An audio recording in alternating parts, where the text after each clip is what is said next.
Before we start, I want to say that only 1% of you are subscribed. Please subscribe because when we reach 1,000 subscribers, I will post a special video for you. The grand quarters of the Zilara Trade Station, a marvel of engineering perched at the edge of the Ganymede sector, buzzed with activity.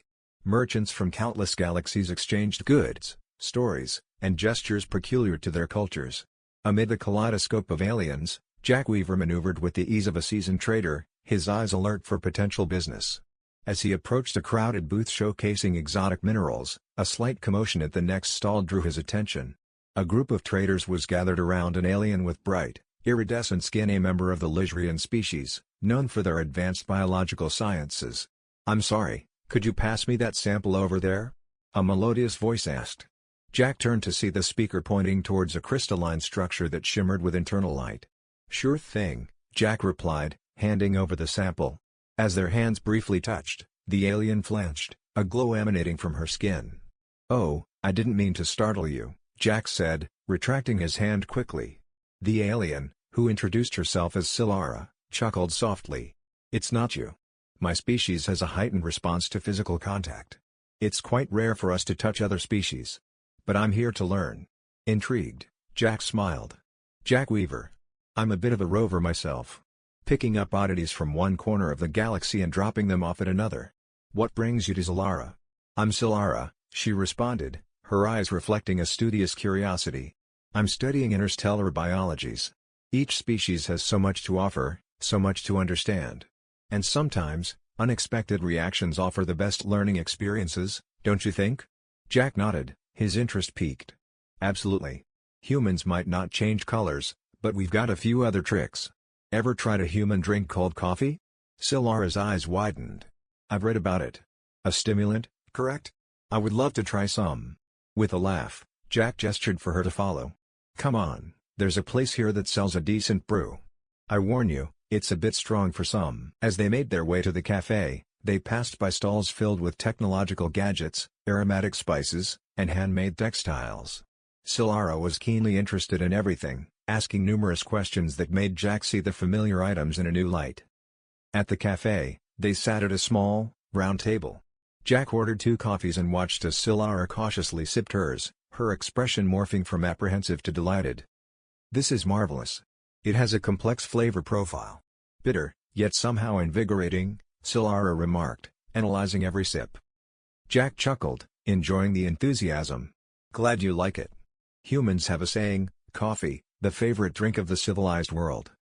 Zilara looked thoughtful. "In my world, it's heat that brings people together. We absorb it, bask in it. It's essential, like this coffee seems to be for you." Their conversation drifted from cultural practices to personal tales of space travel and the mysteries of the cosmos. Jack found Zilara's perspectives refreshing, her insights into biological adaptations and her species' sensory experiences were fascinating. As they talked, the station's artificial night cycle began, casting soft shadows over the cafe. The crowd thinned, leaving a quiet ambience. "Thank you for the coffee, Jack. And for the company," Zilara said, her tone sincere. "It's not often I connect so well with someone from another species." Jack smiled, feeling a rare kinship. "The pleasure was all mine. How about we meet again tomorrow? I'd love to hear more about your research." Zilara nodded, her glow faint but visible. "I'd like that very much." As they parted ways, Jack felt the weight of a new beginning, a potential friendship or perhaps something more blooming on the horizon of the starlit station. The next day, under the soft glow of bioluminescent lamps, Jack and Zilara found themselves at one of the station's eclectic eateries known for its galaxy-wide menu. They had chosen a quiet booth at the back, away from the hubbub of the busy main area. Jack glanced over the menu, then up at Zilara, who was studying the digital menu projected above their table with a furrowed brow. "Ever tried Glesian sizzle sticks?" he asked, pointing at the menu. Zilara looked puzzled. "Is it another form of stimulant?" "Not quite," Jack laughed. "More like a snack. Spicy, crunchy. It's a favorite among the traders here. I'm adventurous today, thanks to you," Zilara said with a playful tone. "Let's try that. And what do you recommend for a main course? How about some Tarkanian blue steak? It's rare, literally and figuratively. Cooked by ion pulses. I think you'll find the molecular structure fascinating." As their orders were placed, Zilara turned the conversation toward Jack. You seem to know your way around not just the station but the cuisine of countless worlds. How long have you been traveling? Almost a decade now, Jack responded, leaning back in his seat. Started young. The universe seemed more appealing than college.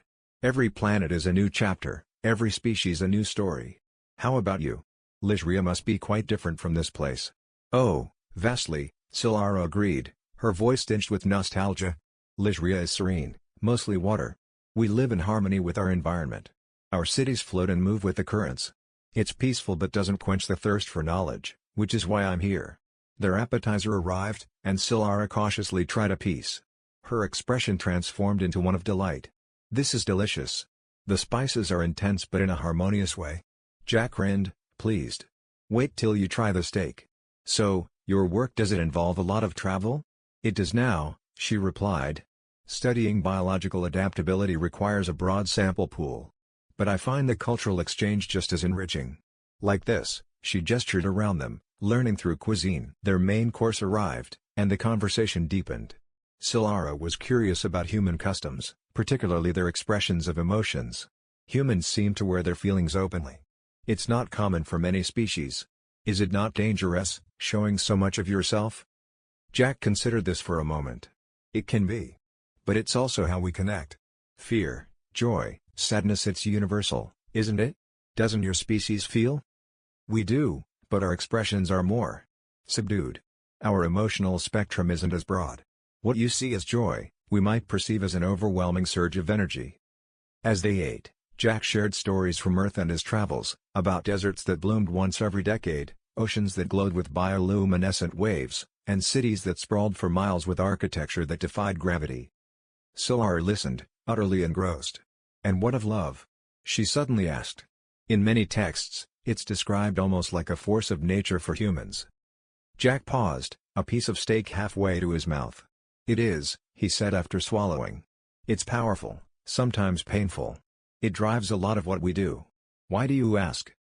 Because, Solara looked away for a moment, I wonder what it would be like to experience such a force. The meal ended with shared desserts, a platter of sweet treats from across the galaxies. As they sampled each one, the conversation never waned. I have an idea, Jack said as they prepared to leave. Tomorrow, let's go to the botanical gardens. They have species of plants from your homeworld. It might make you feel a bit less homesick. Solara's eyes lit up. I'd like that very much, Jack. Thank you. They walked out of the eatery together, their path illuminated by the multicolored lights of the station. The evening had deepened their understanding of each other, bridging galaxies and species with shared meals and shared stories. After their enlightening meal, Solara invited Jack to visit her research lab, a state-of-the-art facility dedicated to the study of xenobiology. As they entered the sterile, white space filled with equipment and screens displaying complex biological data, Jack looked around with interest. So, this is where you unravel the mysteries of the cosmos? He asked, examining a holographic display that seemed to show genetic sequences. Something like that, Solara replied with a smile. I'm particularly focused on how different species interact on a cellular level. Given our reactions yesterday, I thought maybe we could learn something from our own biological responses. Jack raised an eyebrow. An experiment involving us? Sounds intriguing. What do you have in mind? Well, I'd like to monitor our biometric responses to simple interactions, touch, proximity, that sort of thing. It's purely scientific, of course, Solara added quickly, her cheeks coloring slightly under her iridescent skin. Jack chuckled. Purely scientific, got it. What do I need to do? Solara handed him a small, lightweight sensor to attach to his wrist. This will record your heart rate, body temperature, and other data. I'll wear one too. She fastened a similar device around her own wrist. First, let's just stand near each other, about half a meter apart, Solara instructed, marking the spot on the floor for Jack. She then stepped back to a corresponding mark and watched the readouts on a nearby screen. Jack watched the numbers fluctuate on the display. What does all that mean? Your body temperature has risen slightly, and your heart rate too, Solara noted. Interesting. My readings are somewhat elevated, but not as much as yours. Let's try holding hands. It should increase physical contact and give us more data. Jack extended his hand, and Solara took it cautiously. Both looked at the screen as their readings changed. Solara's skin glowed faintly where Jack's hand met hers. It seems your thermal response is much stronger, Jack observed, noting the warmth radiating from Solara. Yes, my people can perceive and emit heat when emotional or in physical contact with others. It's a way of communicating, Solara explained, still watching the data. After a few moments, they released hands. Now, let's try something slightly different. Could you tell me something personal? Something impactful, Solara suggested. Emotional content can significantly alter biometric readings. Jack thought for a moment, then shared a story about the first time he saw Earth from space. As he spoke of the awe and profound loneliness he felt looking at his home planet from afar, he noticed Solara's readings spike. That's remarkable, Jack.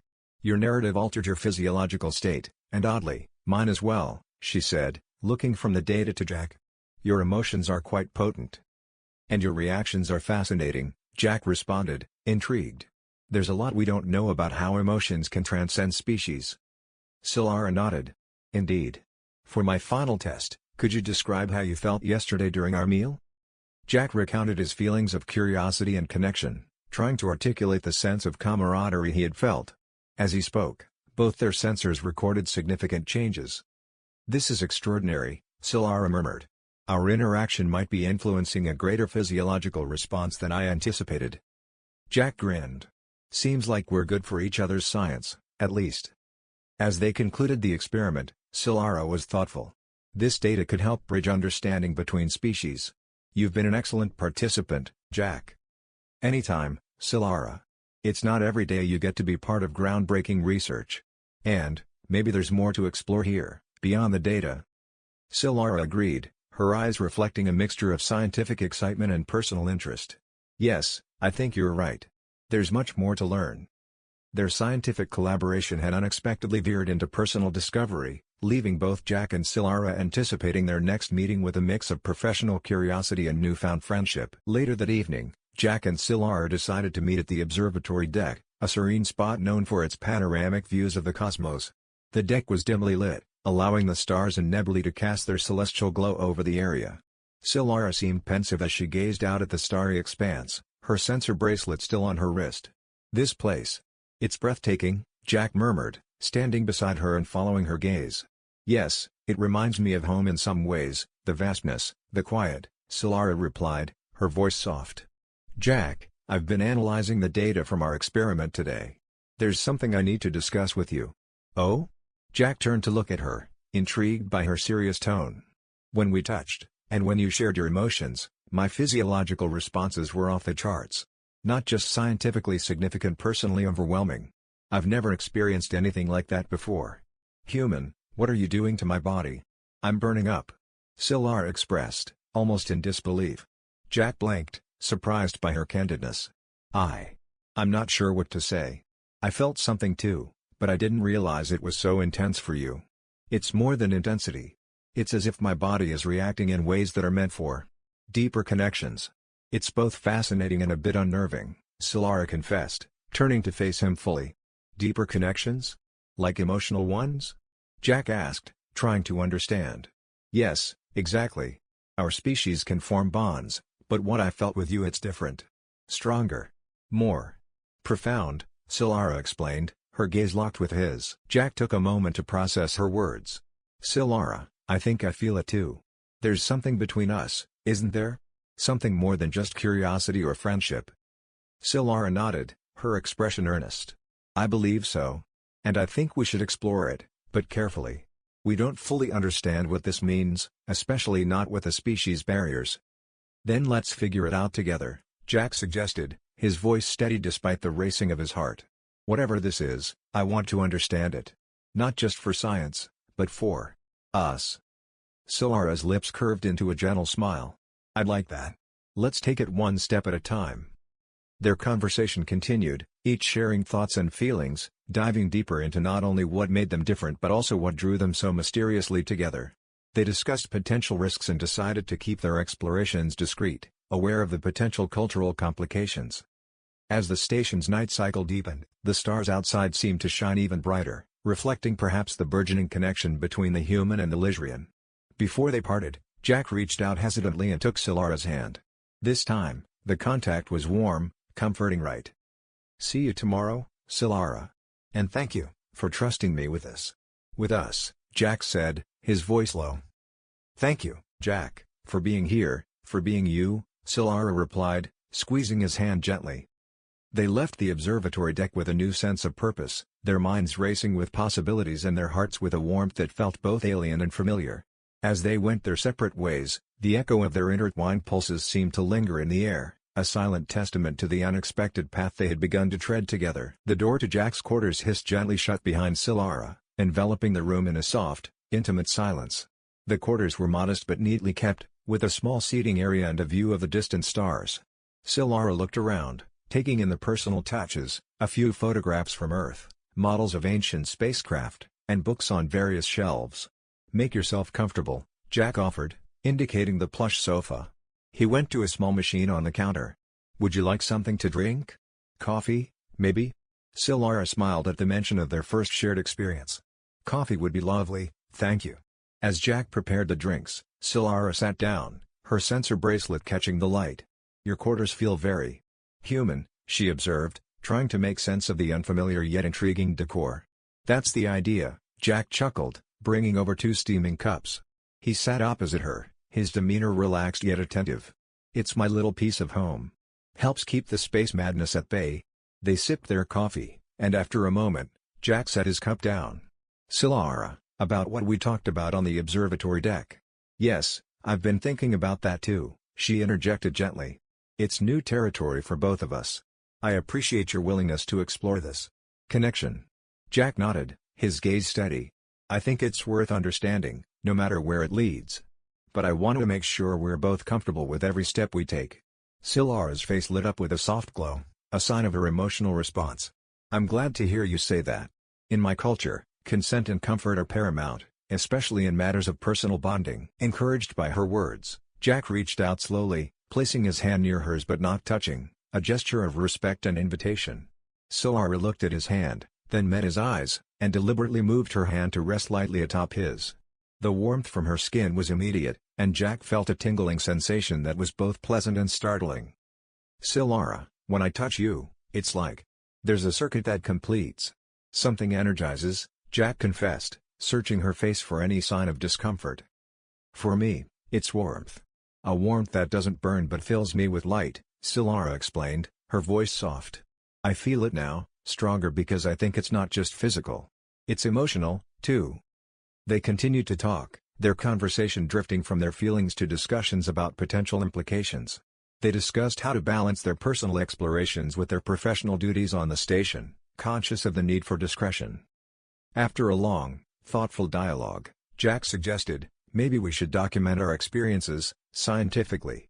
Keep a record of our physiological and emotional responses. It could be valuable data." "That's a brilliant idea," Solara agreed, her scientific curiosity piqued. "It could help others understand interspecies interactions on a new level." As the station's night cycle deepened, they remained seated together, hands still joined, each lost in thought. The connection between them was palpable, filled with a mix of excitement and uncertainty. Finally, Solara stood, and Jack rose with her. "I should go," she said reluctantly. "But I'm looking forward to our next meeting, Jack." "As am I," Jack replied, escorting her to the door. There was a pause as they stood facing each other, the silent hum of the station around them. Then, impulsively, Solara reached up and touched Jack's cheek gently. "Good night, Jack," she whispered, then turned and left, leaving Jack standing in the doorway, watching her go, feeling a surge of emotions he was only beginning to understand. Jack closed the door slowly, leaning against it. The warmth from Solara's touch lingered on his skin, a reminder of the forbidden tenderness that had just unfolded between them. Jack had invited Solara to one of the lesser-known spots on the station, a lush, verdant garden dome, filled with plant species from across the galaxy. The air was fragrant with alien flora, and the sound of a small waterfall added a peaceful backdrop to their secluded meeting place. As they walked along a path lined with glowing flowers, Jack took a deep breath, feeling a bit nervous about the conversation he planned to initiate. "Solara, this place. I thought it'd be perfect for what we need to talk about today," Jack started, watching her reaction as she admired a particularly vibrant cluster of blossoms. Turning to him with a smile, Solara nodded. "It's beautiful, Jack. It feels almost like a part of my homeworld here. What did you want to discuss?" Jack took a moment to gather his thoughts before continuing. "I've been doing some research, between our meetings. About interspecies relationships, about the rules and regulations here on the station. I think we need to consider what we're stepping into more deeply. Silara's expression sobered, and she paused to sit on a nearby bench, patting the space next to her for Jack to join. I agree. The implications could be significant. Not just for us personally, but professionally, and perhaps even politically. Sitting down, Jack looked earnestly at Silara. Exactly. And while I care about you more than I expected to, I don't want to cause you any harm or jeopardize your work here. Silara reached out to gently place her hand over Jack's. And I feel the same, Jack. What we have is extraordinary, but I wouldn't want us to face sanctions or worse, isolation from our peers. We need a plan. Jack nodded, squeezing her hand. I've thought about that. Maybe we could continue documenting our interactions, make it part of a formal study. It might give us some protection if we can frame it as scientific research. That's a prudent idea, Silara responded, her eyes brightening a bit.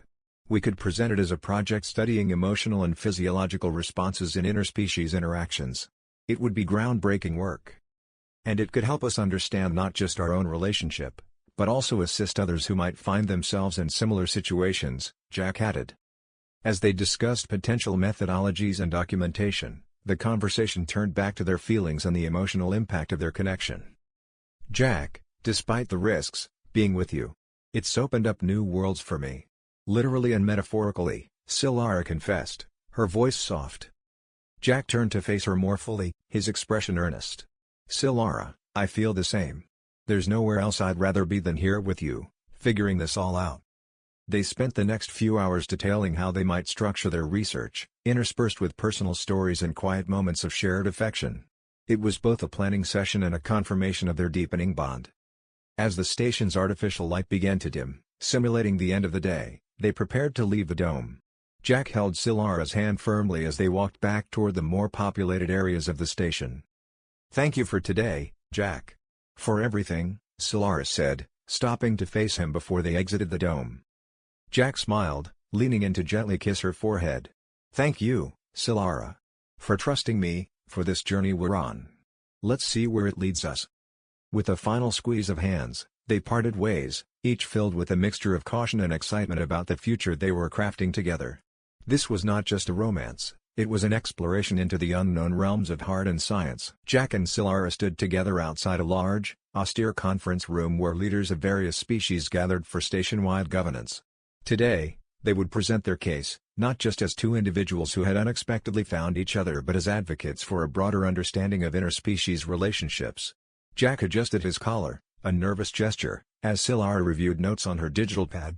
It's not just about us, she whispered. It's about setting a precedent. Jack nodded, his expression resolute. We can do this. Let's make them see the value in what we're doing. They entered the room, greeted by the quiet murmur of representatives seated in a semicircle. As they approached the central podium, a hush fell over the room. Jack cleared his throat, looking out over the array of different, curious eyes focused on them. Honored members of the council, we appreciate your willingness to hear us today, Jack began, his voice steady. I am Jack Weaver, a human, and this is Silara, from Ligeria. We're here to discuss something personal that has potential professional and cultural implications. Silara took over seamlessly. We've developed a personal relationship that has led us to discover physiological and emotional responses between our species that were previously undocumented. These findings could have significant scientific and social benefits. A Murathian council member leaned forward, his antennae twitching in interest. You are proposing an emotional study, a scientific analysis of interspecies relations? That's correct, Silara affirmed. Our relationship began personally, but it has evolved into a research opportunity that we believe could promote greater interspecies understanding and cooperation. Jack added, we are fully aware of the regulations regarding interspecies interactions and the potential for cultural sensitivities. That's why we've come prepared with a proposal for a formal study, outlining methodologies, expected outcomes, and safeguards. A Venlithi counselor, known for her strict adherence to protocol, raised a hand. And what are the emotional implications? Such relationships are rare and can be complicated. Jack met her gaze firmly. We believe that by understanding these complications, we can better navigate them, not just for us but for anyone else who might find themselves in a similar situation. Silara showed a chart on the display behind them, detailing preliminary data and theoretical frameworks. Our initial findings suggest that these relationships can enhance emotional intelligence and empathy between species. This isn't just about us, it's about potential benefits to the entire station." The room was silent for a moment before another council member spoke up. "This is unprecedented, but intriguing. What do you need from us?" Silara answered, "Formal approval to continue our research under the station's scientific oversight, access to resources, and perhaps, most importantly, your blessing to proceed without prejudice." The council members conferred among themselves, their voices a low buzz. After several tense minutes, the head of the council, a wise old Tarkanian, nodded slowly. "We are moved by your dedication not just to each other but to the betterment of our shared community. We will grant your request, with periodic reviews. Proceed with caution, and keep us informed." Jack and Silara exchanged a relieved glance, their shoulders sagging slightly as the tension drained away. "Thank you, council members.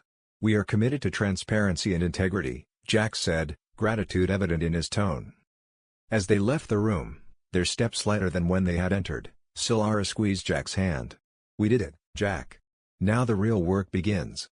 "Yes," Jack smiled back at her, "together, we'll chart a new course." Their successful presentation had opened a door, not just for their personal journey, but potentially for others across the cosmos who might one day walk the same path. Months had passed since the council's approval, and the initiative Jack and Silara proposed had grown into a full-fledged research and cultural exchange center. The center, a sprawling complex filled with labs, meeting rooms, and public spaces, buzzed with activity. Scientists, scholars, and citizens from various species collaborated, driven by a shared goal of fostering understanding and cooperation. Jack, now co-director of the center alongside Silara, walked through the facility with a sense of pride and accomplishment. They approached a large, transparent lab where a group was observing interspecies communication through advanced biofeedback technology. "Look at this, Silara," Jack pointed out as they watched a human and a Pluridian trying to synchronize their emotional responses using the tech they developed. "It's working. They're actually starting to synchronize their emotional wavelengths." Silara nodded, her eyes reflecting both the fluorescent lights and her deep satisfaction. "It's more than I hoped for. Our own relationship helped pioneer this, but seeing it applied so broadly, it's incredible." They moved on to a conference room where a workshop was about to start. Jack stepped up to the podium to introduce the session, which focused on cultural sensitivity and ethical considerations in interspecies relationships. "Good morning, everyone. Today's workshop is crucial as it addresses the core of what we're trying to achieve: understanding without overstepping boundaries. We have representatives from 12 different species here, each with their own unique perspectives." As the workshop commenced, Silara whispered to Jack, "Remember our first meeting? Who would have thought it would lead to this?" Jack smiled. "I knew there was something special about you the moment we met. But this is beyond what I'd imagined." After the workshop, they took a walk through a newly opened exhibit that showcased art from various cultures, illustrating the diverse ways in which different species expressed similar emotions. "This piece," Silara paused in front of a vibrant, abstract painting, "reminds me of our first experiment. Do you see it? The heat, the connection?" Jack studied the painting, a swirl of colors that seemed to pulse with hidden energy. "I do. It captures the essence perfectly." Their next stop was a small auditorium where video of their initial findings and ongoing projects was about to be shown. The room was filling up quickly, indicating the community's growing interest. As the lights dimmed, Jack took Silara's hand. "Every time I think about how nervous we were to present our findings to the council." Silara squeezed his hand, smiling. "And now here we are, showing everyone not just what we found, but how it's blossomed into this center, into this community effort." The video concluded to applause, and many attendees stayed to ask questions or share their thoughts. It was clear that what Jack and Silara had started was now bigger than either of them. It was a movement towards a more integrated, empathetic community. As the day ended, they stood by a viewport, looking out at the stars. The station orbited peacefully, a small beacon in the vastness of space, much like their center, a place of light and learning in the infinite dark. "We've started something special, Silara. What do you think the future holds?" Jack asked, reflective. "More challenges, more discoveries, more connections," Silara responded, her voice full of hope and determination. "As long as we face them together, I think the future is bright." Jack nodded, his heart full. "Together," he echoed, and they turned to watch the stars, side by side, ready for whatever would come next.